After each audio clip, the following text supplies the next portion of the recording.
ರೋಗ ಸರ್ವೇಪಿ ಜಾಯಂತೆ ವೇಗೋದೀರಣ ಧಾರಣೈಹಿ ಅಂತ ಒಂದು ರೂಲ್ ಇದೆ, ಒಂದು ಫಾರ್ಮುಲಾ ಇರೋದ್ರಲ್ಲಿ. ಈಗ ನಾವು ಮೋಷನ್ನು ಅಥವಾ ಯೂರಿನೇಷನ್ನು ಒಂದು 2 ಅವರ್ಸ್ಗೆ ನಾವು ಪೋಸ್ಟ್ಪೋನ್ ಮಾಡ್ತೀವಿ ಅಂತ ಇಟ್ಕೊಳ್ಳಿ. ನೀವೇನೋ ಯಾತ್ರೆ ಹೋಗ್ತಾ ಇದ್ದೀರಾ, ನಿಮಗೆ ರಿಸರ್ಚ್ ಮಾಡಲಿಕ್ಕೆ ಟೈಮ್ ಸಿಕ್ಕಿಲ್ಲ, ಅವಾಗ ಏನಾಗುತ್ತೆ, ಅದು ನಿಮ್ಮ ಮೂತ್ರ ಸಂಚಿಯಲ್ಲಿ ಅಲ್ಲಿ ಉಳಿದು ಬಿಡುತ್ತೆ. ಅದು ಒಂದು ಟಾಕ್ಸಿನ್. ಆಕ್ಚುಲಿ ಯಾಕೆ ಮೂತ್ರ ಹೊರಗಡೆ ಹೋಗ್ಬೇಕು? ಯಾಕಂದ್ರೆ ಮೂತ್ರ ಅಂದ್ರೆ ಅದರಲ್ಲಿ ಬಾಡಿಯಲ್ಲಿರುವ ಟಾಕ್ಸಿನ್ಸ್ ಅನ್ನು ಮೂತ್ರ ರೂಪದಲ್ಲಿ ಹೊರಗಡೆ ಹಾಕ್ಲಿಕ್ಕೆ ಬಾಡಿ ಇಟ್ಕೊಂಡಿರೋದು.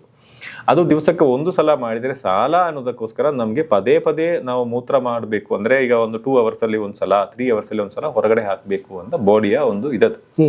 ಈ ತರ ಹಲವಾರು ಟಾಕ್ಸಿನ್ಸ್ ನಮ್ಮ ಬಾಡಿಯಲ್ಲಿ ಡೆವಲಪ್ ಆಗುತ್ತೆ. ಅದರನ್ನೆಲ್ಲ ನಾವು ನಮ್ಗೆ ಟೈಮ್ ಸಿಗಲ್ಲ ಅದು ಕರೆಕ್ಟ್ ಆಗಿ ಹೊರಗಡೆ ಹಾಕ್ಲಿಕ್ಕೆ. ಆವಾಗ ನಮ್ಮ ಬಾಡಿಯಲ್ಲಿ ಬೆಳೆಯುವಂತ ಆ ಟಾಕ್ಸಿನ್ಸ್ ಇಂದ ನಮ್ಗೆ ಸ್ರೋತ